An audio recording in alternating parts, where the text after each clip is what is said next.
that's going on here right now, we are all going to lose.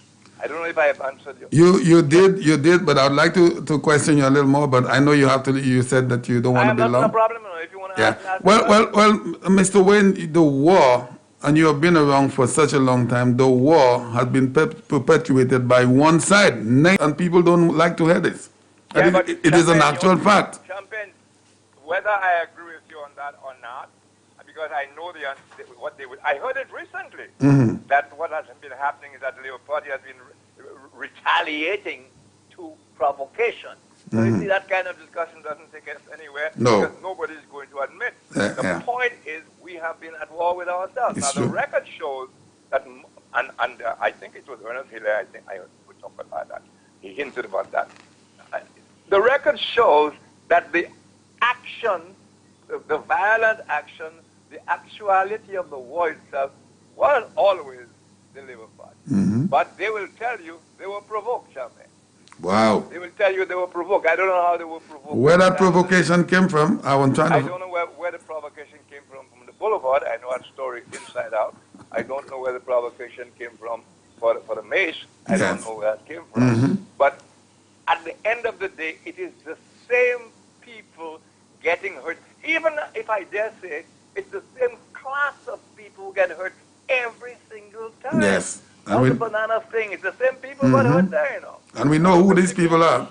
The people who showed up to do the nastiness in the boulevard, it's the same people who are now being triggered again, you know. Yes, sir. Yes, sir. Same thing. And I say everybody, has to sit down and start talking that kind of talk. But the people have been fooled so many times. George Odlum said so. Only we are not saying how they were fooled, in what way they were fooled. And one of the ways they were fooled is for them to really believe we are an independent nation. We only have the freedom, as Compton used to say, freedom to be lazy, freedom not to work, freedom. We have that. That's a freedom of some kind as well, you know. And we have not been encouraged to lift ourselves. Yes. Like people like Guy, who would be called a taxi driver. Yeah, bus driver. Like the guy my number one hero, Yeah. and of John, he was just a taxi driver. Yes. Who the hell is he? That kind of stuff. Yes, and sir. yet we have those with the degrees, and they are the ones hell-bent on leading the country down the sewer. Yeah. So, well, Mr. Wayne, 42 years later, we are still being heard that take the money, take a loan, and give the people. There's no discussion going on. And the other thing about the money, well, Guy and I have talked about this. We have been a broke country forever. Okay, we're making it now. Oh, the money, the country has been broke forever. What we have been trying to do is survive, and we've been surviving either by grants or we've been surviving by loans. And the people who are talking most, like Guy's favorite people, for example, the public service, how much 51 whatever % of government revenue could say. And every prime minister, so it's not even he didn't be worried about it him having said it. Every single prime minister and minister of finance has stated that the burden of the public service is far more than the people can bear. And now you're having people quarreling over COVID. How come nobody's getting any pay cuts as far as the public service is concerned? Well, let any politician suggest that, especially in the month of election, and you see where we are. Yeah. The politicians are the ones that the gun is to their head. Compton said so. Yeah. We like to think that the politicians are this and that. I'm not going to say the best guys in the world, but the politicians really pander to the lowest elements in the society because we are such an uneducated or misdirected society that they have to get the vote and they have to go and play down to those guys to the level very well. To the level. What they're telling the guys, like we told them about independence, is not true. It's not true. The reality about independence has never been taught. Britain, Compton said so at the end there. I remember I attended a meeting he had at the Central Library. And he said, he who was promoting independence as independence, he said independence was never on the table. He said what was happening there was we were being cut off because Britain had taken care of us from colonial to associated statehood and preparing ourselves for independence. Just like bananas. We were always told bananas couldn't last, you know. We ignored all of those things. And nobody is going to have the discussion now. We have to have the discussion about the miseducation of people for years and years in this country. And now we are having to deal with this totally miseducated population. Wow. So, thank you very much. Thank you very much, Mr. Wynn. I would really Thank wish you, that Rick. you would call us every Monday and every Wednesday morning as No, well. I can't get to be one of you. Okay, sir. Have a good evening. It's nice to see you. Thanks a lot, sir. All right, Thank beautiful. you. All right, great. Hello, good evening. Good evening. Hello. Hello. Okay, so we lost our WhatsApp caller. Special good evening to you. Hello. Hello. Hello? Good evening. You on? Hi, I'm calling to have a conversation with Dr. Wendy Bailey, or should I say Joseph? Yes, Joseph. She's asking whether she should say Joseph or... Either one is fine. Either one is fine. Okay. Your holistic remedies caught my attention Okay. because I'm familiar with most of them, which I've already introduced some of my family members, Wonderful. especially my mom. Excuse me. My apartment is a bit hot. Yeah, so the oregano oil. Can you explain a little more on your end what exactly it's good for? Because on my part, I know with me boarding the train every morning, being among so many people, I take a sip or two drops under my tongue. From my holistic Wow, under your guy tongue. that I purchased all my stuff from, he said it's better to do it that way than to put it in actual water. It's more effective. Tell me your take on that, and I probably have a couple more questions. That probably would be because the body is able to absorb it directly. You have under the tongue, the body would be able to come in, it would be able to go into the bloodstream directly. My thing with that is that oil of oregano oil, it burns. And unless you have it with a carrier oil, and even when you do have it with a carrier oil, it does burn. So unless the type of oil that you use, they've done something to reduce that element of it. So how does it feel when you take it, though? Of course, it burns. Right. And so that is why, Apparently, it's some relative of clove oil. Yes. So the rationale behind taking it in honey, I like taking it in honey. Because when you take it in water, it still burns your mouth when you take it in water. When you take it in the water, I recommend to take it with a straw. So that's why taking it in honey for me is easier. So under the tongue, if you can stand it, I guess. But I would not do it that way. I would prefer to take it in the oil. But if your health practitioner feels that it is best to take it under the tongue, because that is sort of like it's homeopathic, isn't it? Because then again, it's homeopathic. I'm having a little hard time hearing you. Oh, I'm sorry. Because maybe the preparation of the oregano oil is homeopathic preparation and not an essential oil, because the essential oil is so. It's not an essential oil. That's it, and that is why you're able to take it under the tongue, because it's not an essential oil. The preparation is such that it's homeopathic, and so you're able to do that. Yes. Yeah, I do believe in a lot of homeopathy remedies. Right. And of course, I'm in New York. My mom is back in St. Lucia, and I've introduced her to most of it. And I'm glad that you brought that up tonight, because I know she's listening, and I'm glad that you did mention it and that she can consider taking it before she gets out there. Of course. And that would probably cleanse the lungs from what I was told, that it helps clear whatever is about to come in. And, that helps before leaving and when you get back home. That's right, because what it does, it opens up the bronchioles to allow the exchange of gas to take place. And what COVID does is that COVID just clogs all of that. And it's also a strong antioxidant. And so it helps you fight. I mean, it just helps you fight a lot of stuff, just a lot of the free radicals that we have in our body that makes us very vulnerable to the virus when it enters our system. And, you know, and the thing is, it is natural. You know, again, like I said, when you purchase it, you need to try your best not to purchase it with the carrier oils. You need to find the one that is food grade, and not just the essential oil that they use to burn or they use to massage and that sort of stuff. Yeah, that's the hard thing to differentiate. Yes. With the essential oils and the homeopathy. The thing is, would you imagine that some of the persons who were giving their testimonies for the protocol that we had nothing to do with it, but the other medical missionaries put together, what they were saying is, yes, the flu bomb is great, but some persons who did not have those the material at their home, all they used was the oil of oregano, and they got the relief from that.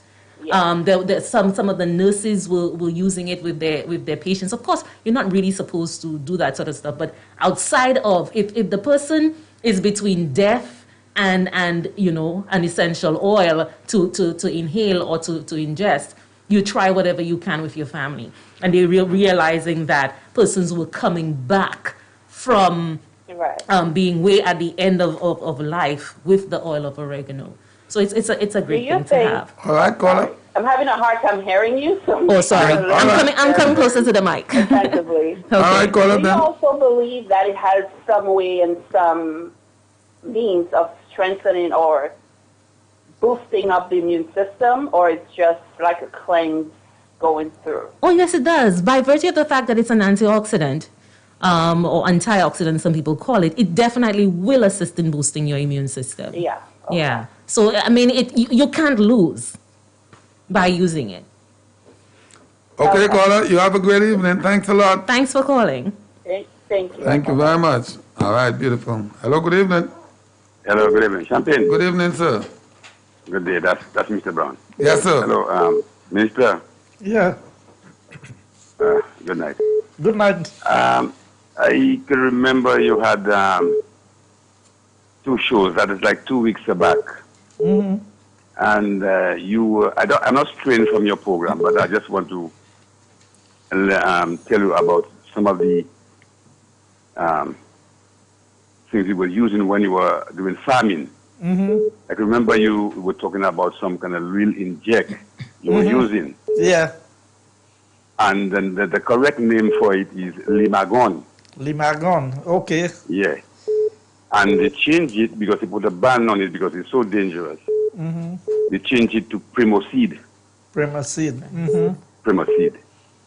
They still put a ban again, and then they add another name to it. They call it Actilate. Okay. Because I can remember they had a few doctors that came down to St. Lucia, and they were having meetings with different farmers who use that chemical. Mm-hmm. And they wanted them to bring the urinate, the feces and the sperm, whatever. Now, it is such a dangerous chemical. Mm-hmm. So I was just laughing to myself. I say, I just said a while ago that you don't have kids. I said, probably you were using that chemical. And that could prevent us from having a kid. Yeah, that was my question. That's what I wanted to say. That I don't think that's the reason why we don't have kids. But the point you have made there, Mr. Brown, is very important because a lot of our younger people don't have a clue what these things are. And I remember the point I was making about this is you had to have a special gab, you had to wear mask, you had to do all the kinds of things to use these chemicals. But we use these chemicals very careless in the way we didn't use gloves, we didn't use the boots, we didn't use the overall, and we didn't use the face mask that was required. And I was just making the point in relation to that to highlight that the issue of wearing a face mask and doing these things, it is not new. It is just that we have not practiced it. Yeah. A lot of our body men who spray vehicles and get exposed to all these chemicals, there is all of the equipment to be able to use these things. But we generally in St. Lucia, we don't follow these things. And in the long run, we pay a heavy price. And I was saying, in relation to COVID, if we just follow the basic protocols, we can reduce considerably the spread and the impact of COVID in our community. Yeah. You're right. All right, Mr. Brown, anything else? Thank you for calling. Thanks. All right, you have a good night, sir. Good night. All right, beautiful. Hello, good evening. Hello, good evening. Good evening, sir. Yes, there seems to be a little situation of the television. It has frozen. The television is frozen. Yeah. Yes. Okay. Thank you, caller. Yes. I just wanted to say, interested in the pastor show had taken tonight. Good night, Mr. Joseph. Good night. To your wife. Good night. It was very interesting compared to what we're accustomed to, and that was really good. I would like, if it's possible, if the power bomb or the cold bomb, whatever The flu it is, bomb. The flu bomb. the flu bomb could be, I don't know, downloaded or something with champagne, or so that could be passed Yeah. on so that people could. Yes. try Yeah, to the get recipe it. will be left here, and I'll call it out in the morning. Or maybe you could put it on Facebook or something so that Yeah. they Right. can. So Yes. one thing I would like to mention, and I would like, hopefully someday I will be able to get an explanation for that. And the explanation is the hesitancy by most politicians, I mean, to say what actually happened. You see, things have happened in St. Lucia, the history of St. Lucia, a lot of people, a few people know it, but yet they refuse, or for some reason they are afraid on national radio or on television to give the details. So I do not know what the fear is. Or You whatever it want you is. want to highlight an example, caller? There are so many things. I mean, one would not, I wouldn't know where to start. There are so many things that are unexplained. I mean, and for some reason it's afraid to be touched. Look, okay, you all spoke about the thing about Sir John being in Castries, the poop thing and whatever. People know about that, and there are a lot of people who know absolutely nothing about it. Mm-hmm. I mean, there has been a lot of accusations of things being done under the table. People know about it, but yet it's like there's this fear. I don't know if it's a cover-up or whatever it is, but hopefully someday we could get to a point whereby we could discuss these things freely without fear, and so that everybody would really get a better understanding. The I've been hearing a whole Yes, lot sir. about that, Yeah. but you don't get any details. No, You know? no. Some people are afraid, caller. I'm with you on that. Some people Yeah, are so I afraid. don't know. Every time you ask a question, it's a little dodgy. Even tonight, I mean, you ask Rick, somebody like Rick, I mean, who's a repository of information, and the history of St. Lucia, the political history. Still, you find there's this hesitancy to.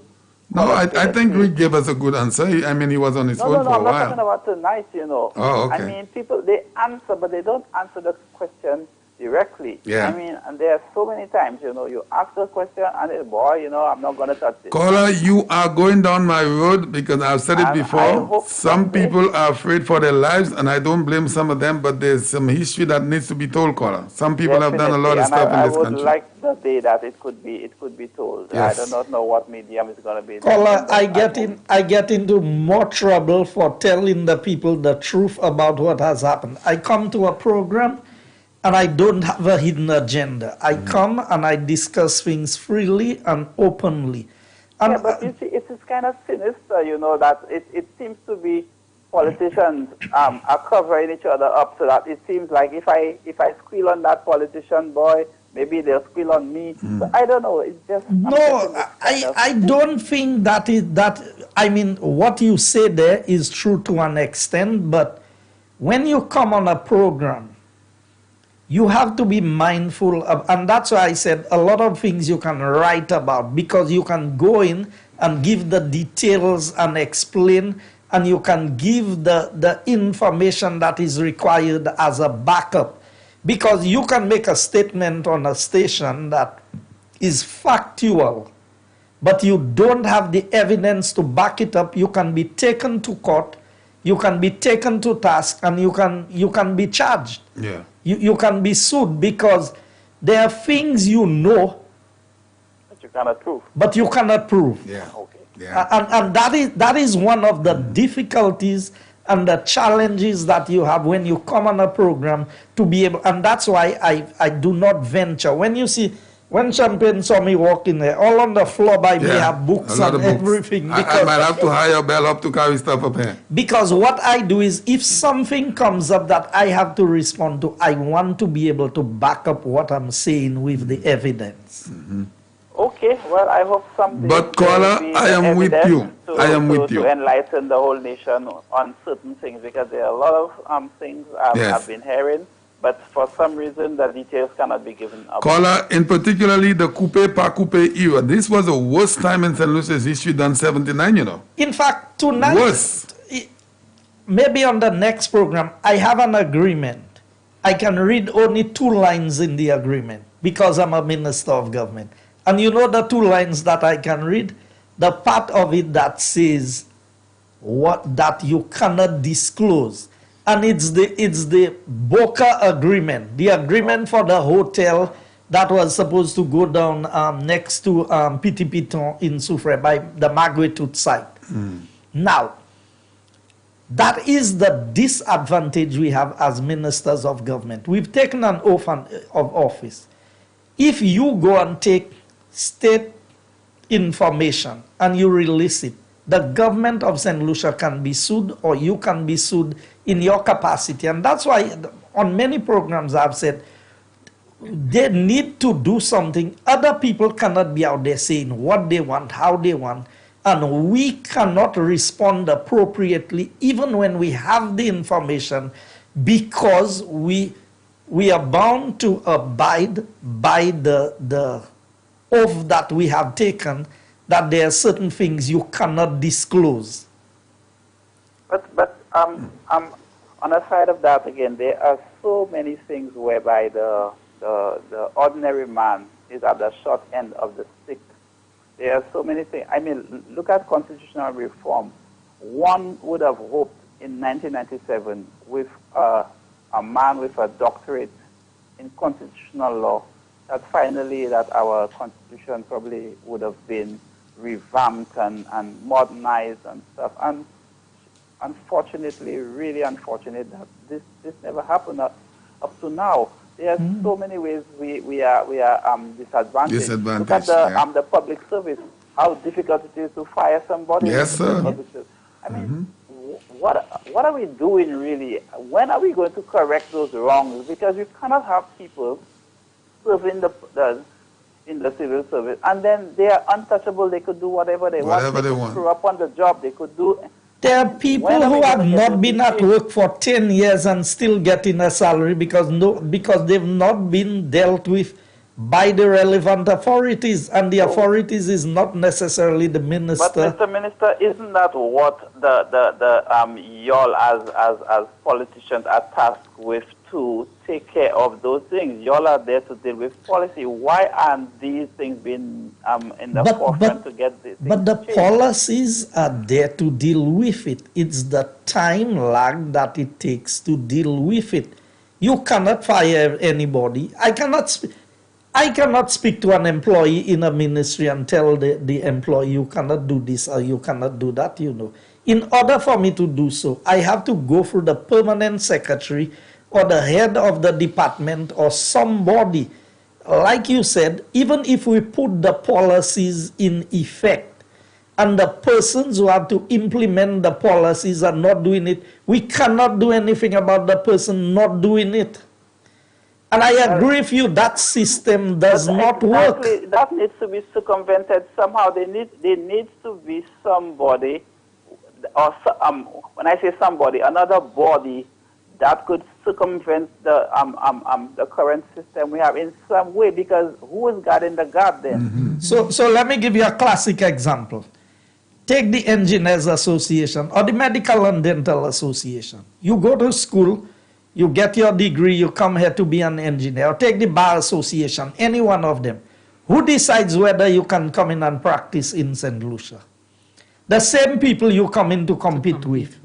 So you come in as an engineer, you come in to compete with the other engineers, but they have to sit as a board and determine, are we going to allow you to register as an engineer? Some of them are even asking you to go and write an exam.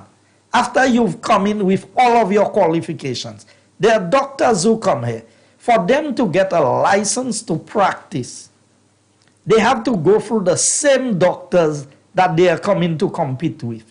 So there are lots of things. Now, when I speak about these things, they would tell you you're attacking people and you're attacking professions. Can you imagine if only politicians decided who could run as politicians? Yeah.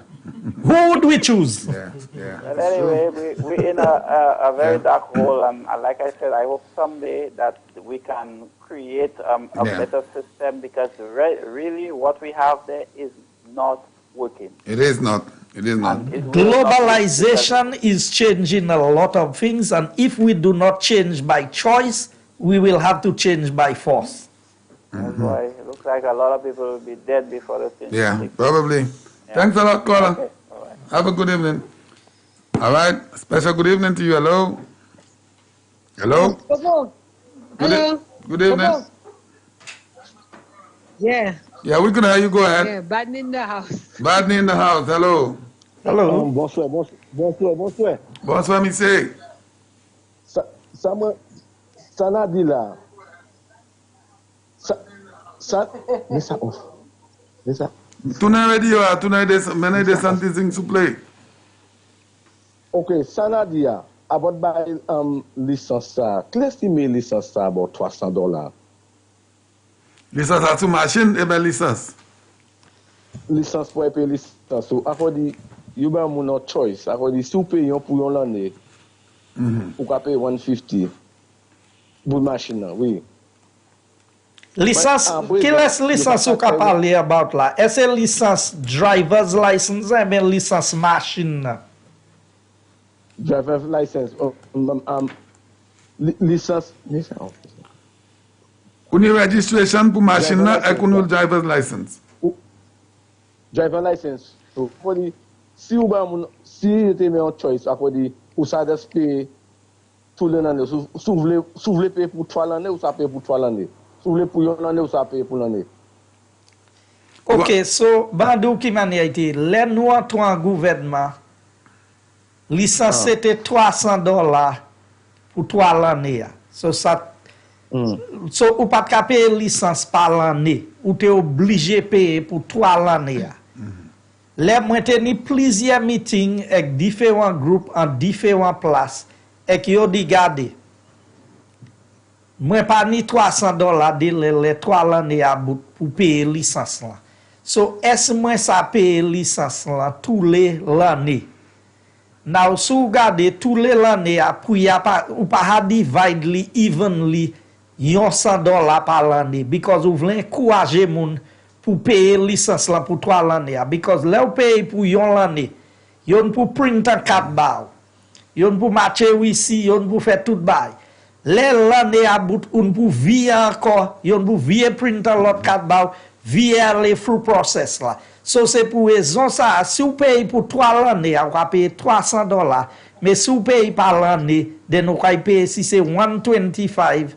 When l'idée là c'est 125 nous te mais par l'année. So extra ou ka paye c'est pour ça print card là et pour process là yo ka fait ba wa.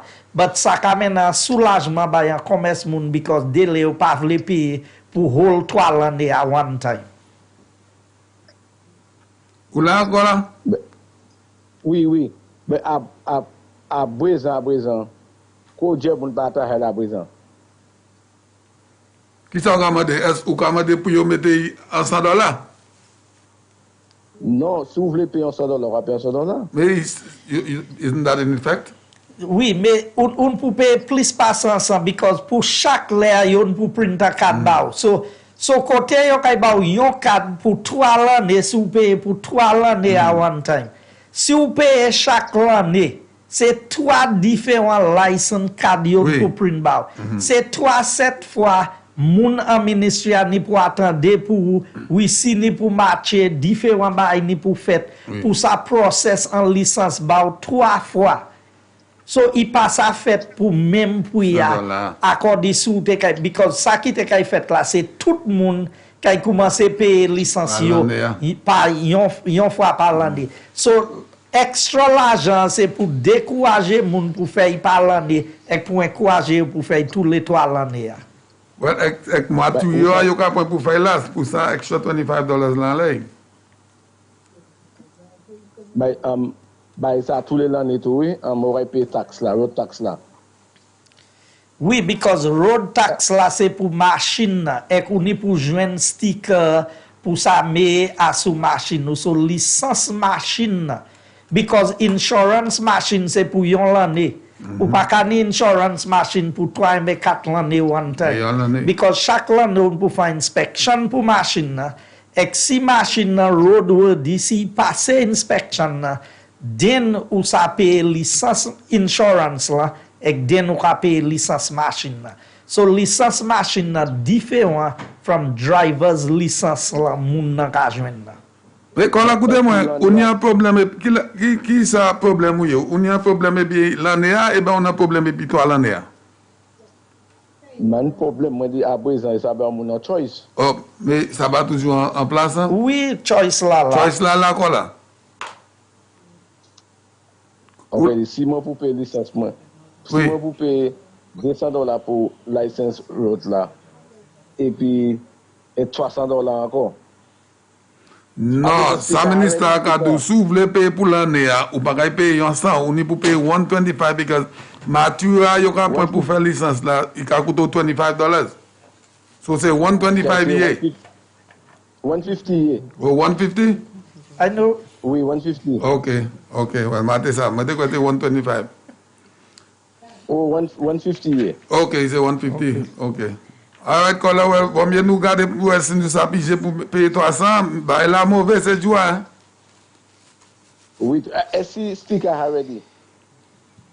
Non, nous bay because ministry a manière bay a ministry a nous te parler bay c'est moun qui ka manager traffic department là moi te parler bay chef police là même pour dire pour bay tout moun en chance pour finissement mois ça.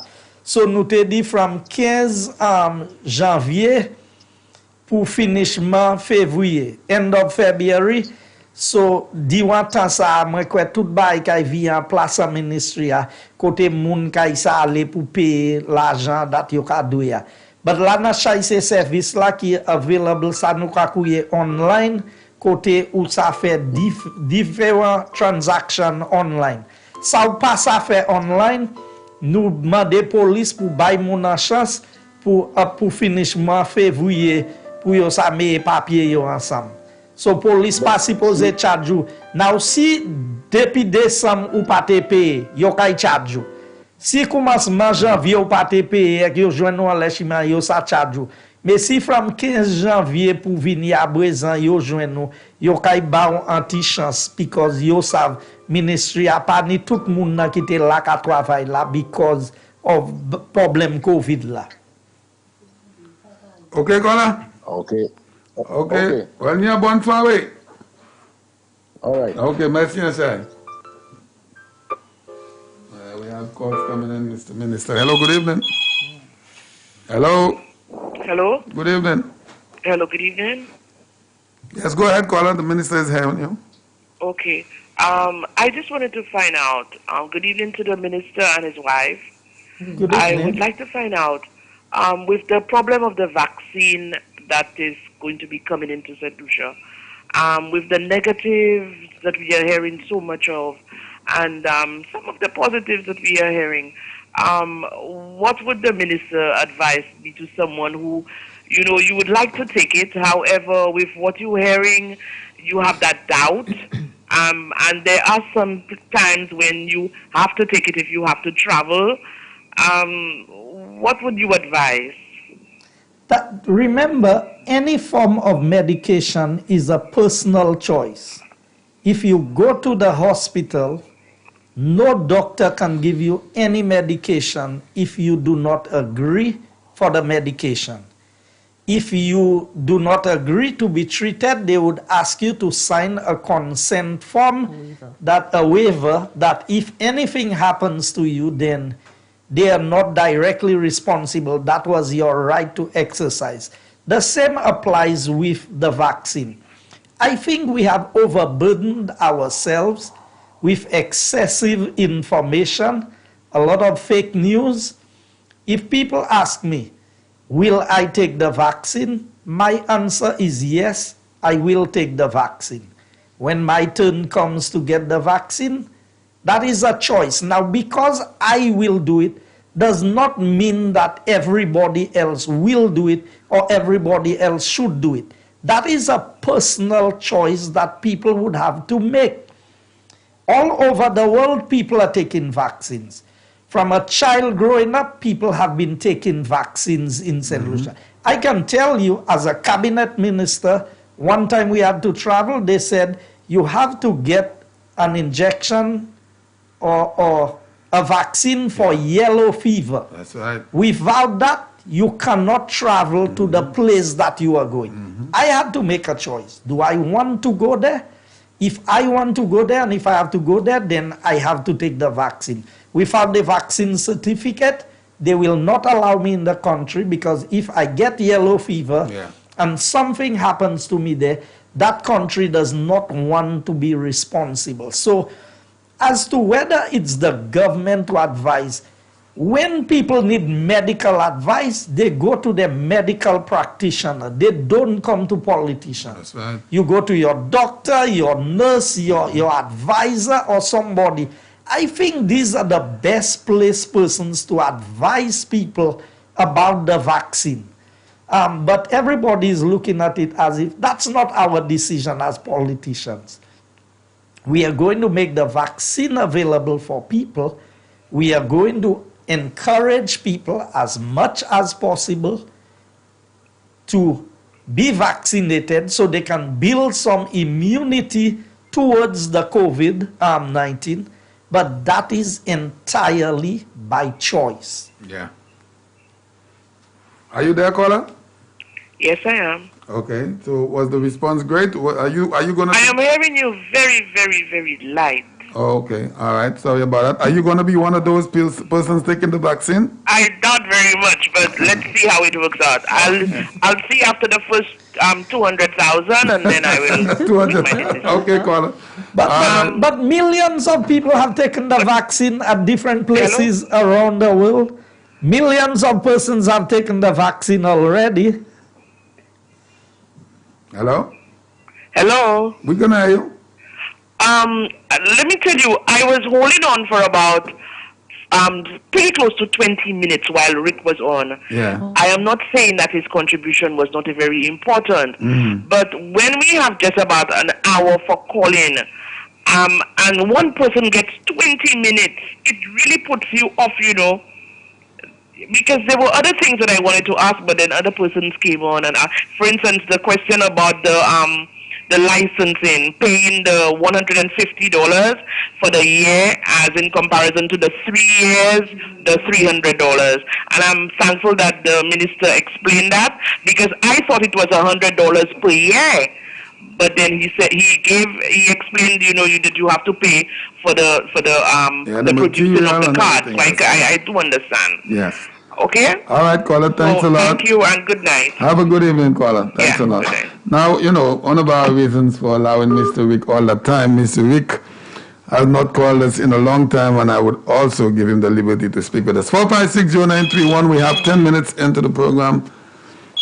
10 more minutes left into the program. Good evening. Hi, good evening. Hello.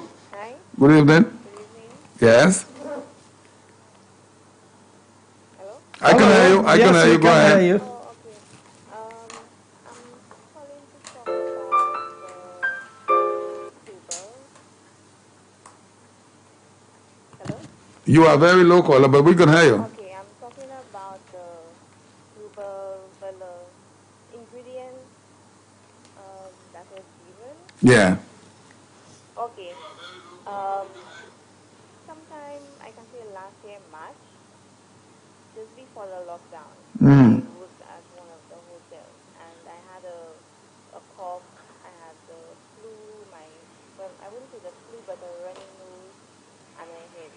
Yeah. There's this global doctor that I'm following on Facebook, and he said to use turmeric, um, cayenne pepper, ginger, um, what do you call it again? The orange peel or lime peel or Mm-hmm. lemon peel, Yeah. and boil it and drink that and drink it throughout the day. Right. So I drank it throughout the day, and by the next day, I was normal. Wow. Yeah. Wow. We want to ring the Great. bell on that. Great. That's beautiful. One of my brothers used to work at one of the hotels, and while he was at work, he told me to make some tea for him. Mm-hmm. He had a headache, his nose was running, and then he started coughing. And then I made it for him. It was about after 1 in the morning. When he woke up, he was normal. Yes. Wow. The thing Awesome. about it with me, I believe in a lot of natural products, Mm-hmm. and even like before Corona, if I would feel my throat, I would just take a teaspoon of lime, squeeze some lime, and drink it, or maybe boil the orange peel or lime peel and just drink it. So I would advise anybody who has maybe flu symptoms to stick with it for years. My Right. grandmother has been Right. doing those things. Right. And it's all about just building your immune system and keeping your immune system strong. That's right. Wow. Cole, I'm happy to hear you saying that. Yeah, so I Yeah. really wish, I kept asking my brother, do you know anybody who has corona? Do you know that? Because I want to know, Yes. how does it work? Because I am not too sure if it's a corona I had, but I know whenever I have the flu or anything, that's what I do. Yes. So, and the cayenne pepper is really good at Oh, yes. and while you're boiling it, you would find either it will make you sneeze or cough, but it actually clears your nostrils. Mm-hmm. Yeah. Mm-hmm. You have to breathe properly. Wow. So anyone who's out there listening, I hope they do those things to help them. Wow. Great testimony, caller. Thank you very Great. much. Thank you so much for calling. The All right. simple Have things. a beautiful evening. Yes. The simple things. It doesn't have to be complicated. Yes, indeed. And what we are proposing, or what was proposed there, is not a substitute for your doctor. Yes, not at all. It is to help build your immune system. Some people will go and buy the vitamin C tablets and all of these things. People have choices of things, but it's to build your immunity. And I do it myself, so we are not asking people to do things. And this is not to tell you that if you take that, you should not take the vaccine or anything. Yeah. Everything you needs to be advised by your medical doctors. And for those who have issues, like I said, Better Living Center in Capitol Hill is a good place where you can stop for your natural herbal medication. Yeah. Thanks for holding, caller. Good evening. Yes, good evening. Yes, good evening, sir. Mr. Minister and to your wife, good evening. Good evening. Good evening. Champagne, I've heard so many testimonies about those natural remedies. Mm-hmm. You know what I do. I have a lot of sinus issues. Mm-hmm. What I do the steam inhalation. I put garlic, I put onion, I put lemon peel, I put eucalyptus oil in there, and I cover my head with a towel, and I get that thing going. And when I go to bed at night, I could feel that thing dripping from my head. Wow. And when I wake up in the morning, man, it's all clean. Yes. So when they gave the right recipe for that thing, you need to take it, Mm-hmm. And all of our colleagues should. I have the recipe here now, so. And we are directly involved. Yeah. Because we are the first step to people when they come in. Yeah. And lo and behold, somebody who had it, we're in the front line. Mm-hmm. So we Yeah. really need to boost that immunity. Now, there are two things that are keeping me up tonight. One, that inside Castries, Southeast Castries. Mm-hmm. And the other one is the sound of construction going on right now at St. Jude. Even as we speak, there's work being done? And as we speak, the guys are pouring. My goodness. Mr. Minister, there's something secretive you're not telling us. It looked like we're trying to open at the end of the month. I just came from there about an hour ago, and I think they have about another 2 sections to go. So they might be there for another 2 hours or 4 hours. Wow. We need to ring the bell on that. This is what you call keeping the cost overrun syndrome We don't believe in cost overruns. Well, we don't have that. We don't have that at all in this administration. That's all for in sure. all, Champion, great show, Mrs. Joseph. Yeah. Very insightful. And Mr. Joseph, as usual,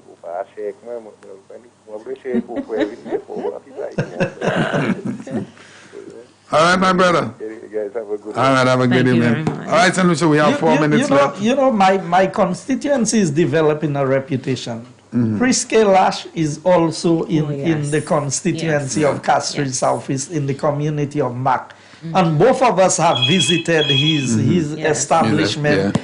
And we've actually done a tour with Prescale Ash to get an explanation of all of the herbal stuff that he uses on the farm right there in the community. And there are people coming from overseas for special treatments in St. Lucia. And that in itself is beneficial. But we can take the call. Thanks for holding, caller. Good evening. Good evening, Zambin. Good evening, sir. Mr. and Mrs. Joseph, good evening. Good evening. Okay, Mrs. Joseph, the remedy you gave there, how you call it, the super bomb? The super flu bomb. The super flu bomb. When you do that stuff, when you blend it, how long can you store it for? Up to a month. 3 weeks to a month in the refrigerator. Thanks very much. You're welcome. Mr. Joseph now. Yes. It's your turn. And you take it 3 times a day, okay? 3 times a day? Yes. 2 teaspoons. Is it 2? No. 1 teaspoon? Yes, 3 times a day. And if you have the active virus in you, the COVID virus, you take it every 15 to 20 minutes until your symptoms subside. So before meals or after meals? I would take it after meals because for some individuals, the lemon and the cayenne pepper may be a bit strong on your stomach. So I would take it after meal. Okay, thank you very much. You're welcome. Mr. Joseph. Yes, sir. Listening to you tonight, Mr. Joseph, I realize everybody's straying away from the politics, and that is the season.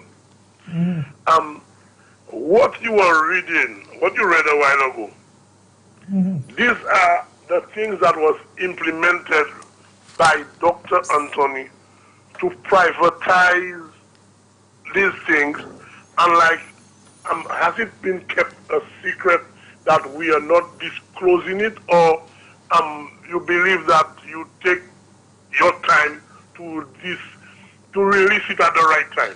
No, I mean I've been touching on a few of them, and I have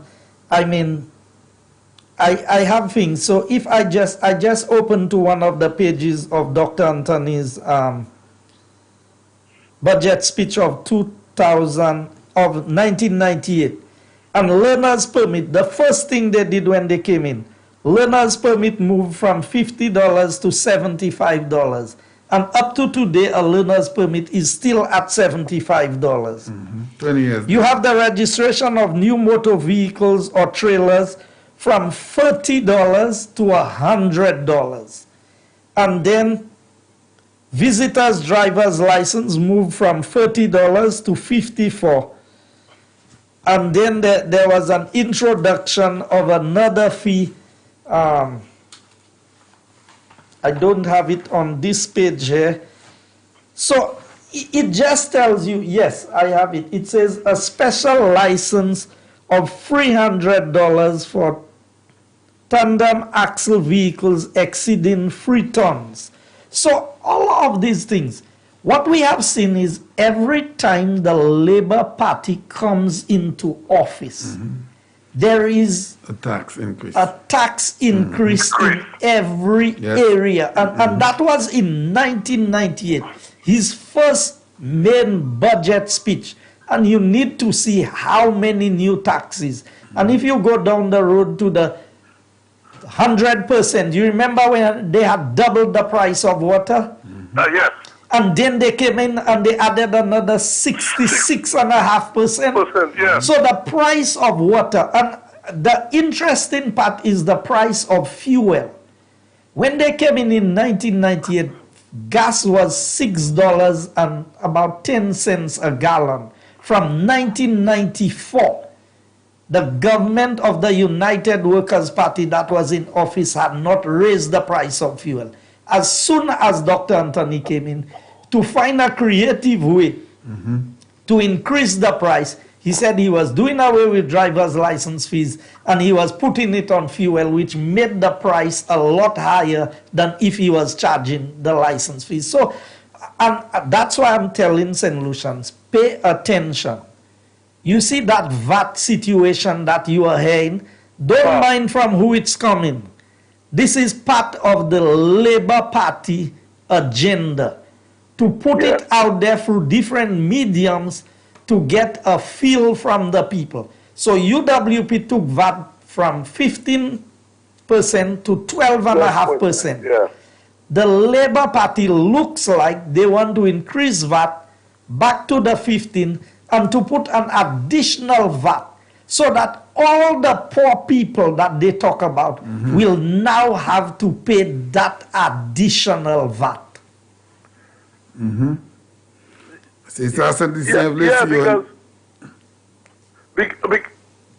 Because what happened, Mr. Joseph, this afternoon there, my young boy came home and he told me, Daddy, you know something, I went to the barber shop with my uncle and then some people were discussing you, saying how you always calling the programs and supporting the UWP and why do you have to do that?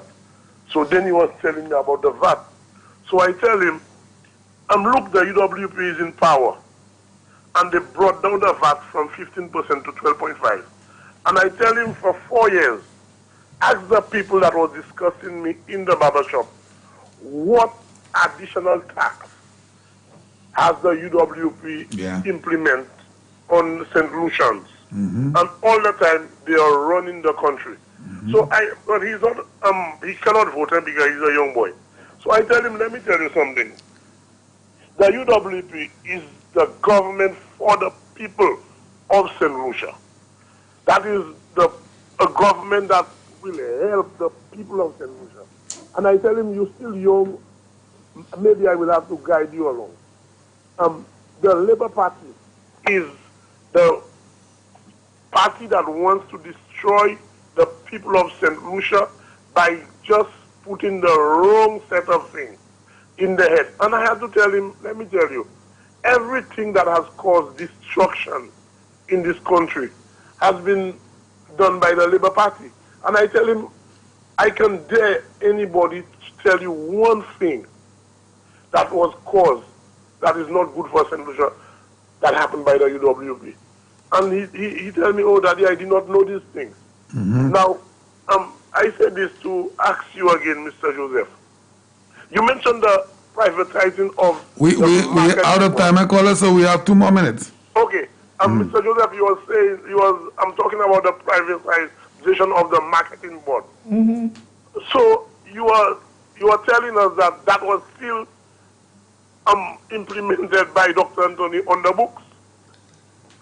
No, you see, all of the issues, and I will come and take a day to discuss all the proposals for privatization in his budget speech. But you see, they say they can do, that's why I tell you, that's the government who can talk, but they cannot work. Because they say they will do things, but they've not been able to do it. Because when they get into government, they say one thing, but when it comes to doing it, but when they see a government who can do the things, is doing the same thing they said they would have done, but they didn't do, then they come and find a problem. You remember what I said about the university? They wanted to come and help run VH. But when we talk about Cayman Health City, and the Indians are the best. Can you imagine the Labour Party was in Parliament criticizing an Indian business person for the license fees for the e-books? Now, the license fees is not just a license fee, it's a license fee for the books, so you get access to the books. Anybody who goes on any device, and Wendy maybe can help me on that, there are books that you can buy hard copy, and there are books you buy electronically. So the license fees that you would be paying is a license fees for access to all of the books that are required. So the parent would not have to buy any hard copy books. Now they are accusing an Indian company that is recognized by the Indian government. But today they are boasting the same Indian government is making the vaccine available to St. Lucia, and you hear them talking about, oh, how Barbados got and Dominica got and St. Lucia. You see, you don't go about talking bad about other people and then tomorrow you want favors from these same people, because this is a country that we trade with. This is a country that have been helping St. Lucia over the years, and most recently they have made quite a big change in their foreign policy. Now, when you attack their business people, what do you think? Because these people have influence with their governments in the country. And we need to be mindful that our behavior, and the Labour Party does not care what they destroy in their path to wanting to be in government. They will destroy St. Lucia if they have to, just for them to be in government. All right, Connor. But Mr. Joseph, I can tell you, Mr. Joseph, I do not see how or when they will ever come in power. Because you see, to be honest, our main objective here and our main purpose is to focus that the Labour Party do not and cannot win another election in St. Lucia until you folks want to retire and allow them to win an election. Thank you very much. Caller, we all have to go out and vote. Now that complacency, I've seen it happen before. Huh? My brother, make sure you tell everyone that you know to get their ID cards ready and go out and vote on election day. This is how it's done. My brother, I'm not going and vote alone. I bring in everybody in my area and my constituency, and I make sure I tell them where and how to vote. Amen. All right. Thank you, my brother. Have a good evening. All right, beautiful. So we have gone way past our time, from 10:30 up until, if we sit here, it's going to be almost 1 o'clock. What are you going to do, Mr. Mason? You want to take one more? Last call. I'll make it very short. Okay. Yes. So you're going to be our final caller for the evening. Hello, good evening. Hello. Hello. Good evening. That Mr. Guy? Yeah. This is Champagne. Mr. Guy is here. Yes, sir. Well, all right, Mr. Harry. What make we ding Avenue Cheku? All right. Oui. Okay. Okay, good. Bye-bye. Okay, merci, Mr. Harry. Yeah, bonsoir. Okay, merci. St. Lucia, unfortunately, we have to end it here, and all of the calls coming by WhatsApp, we have to say a special thank you. And we have calls here, but we will not be taking any more calls because it's way past 11. So thank you very much, St. Lucia, for tuning in into another program inside Castries Southeast. Any last words, Mr. Minister? Well, I first of all want to thank Wendy for being on the program with me tonight, because, I mean, that's not her favorite thing, being in the public domain.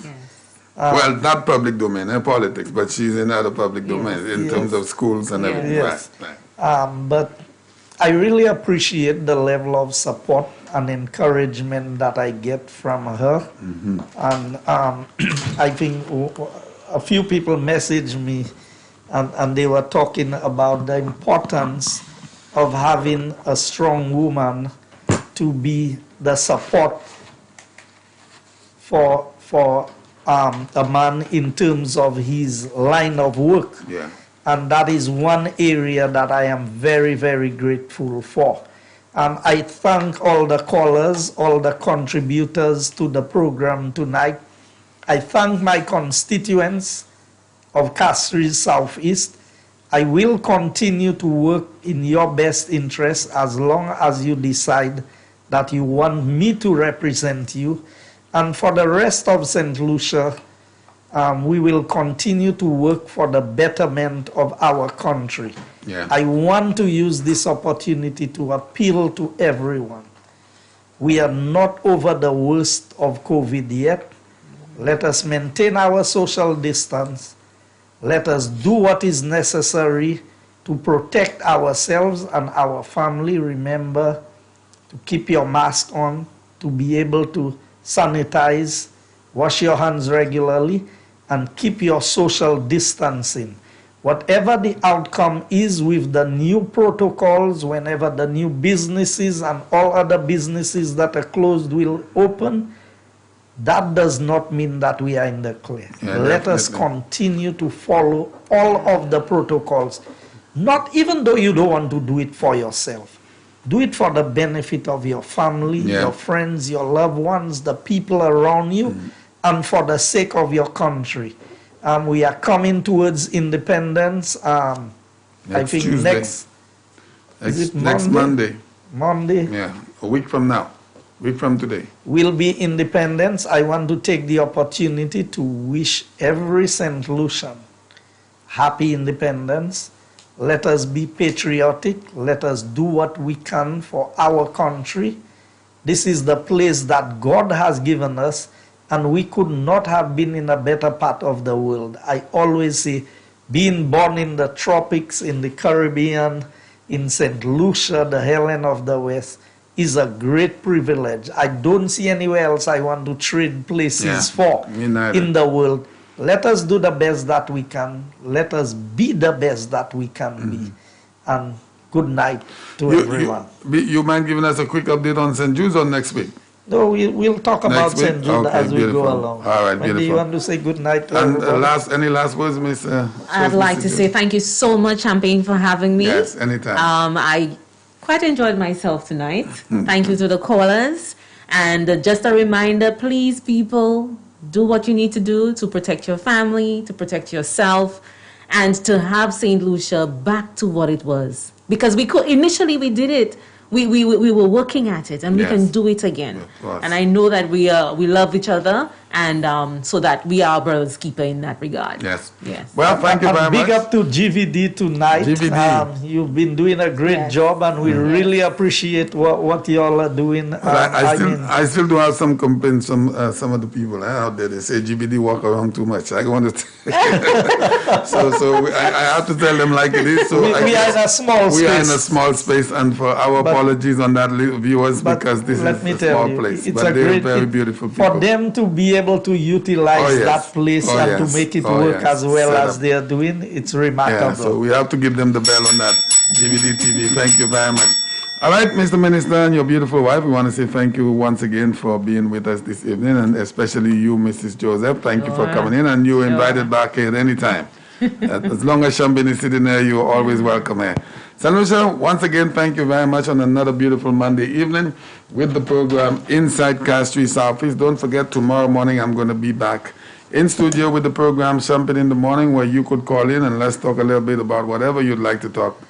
And then but Brother Norbert before me will be here tomorrow morning, and he has his special lady calling in from Canada, and it's going to promises to be a beautiful show tomorrow morning. You don't want to miss Keeping It Real, morning edition right here on Sky FM 93.1. St. Lucia, until tomorrow at 9 o'clock, I will be back here. We want to say to you, we do have a great evening. Don't forget to say thank you to the great God above, because he was the one that brought you here today, and he is the one that's going to bring you into tomorrow. So always say thank you to the great God above. We are going to go right into the BBC, and we have finished the phone period. So have a good night, St. Lucia. Be safe. Great fun. We love you. To slide it, and make all these lovely, different, cheeky noises. Yeah, absolutely. Like the sound is like a lion rolling, like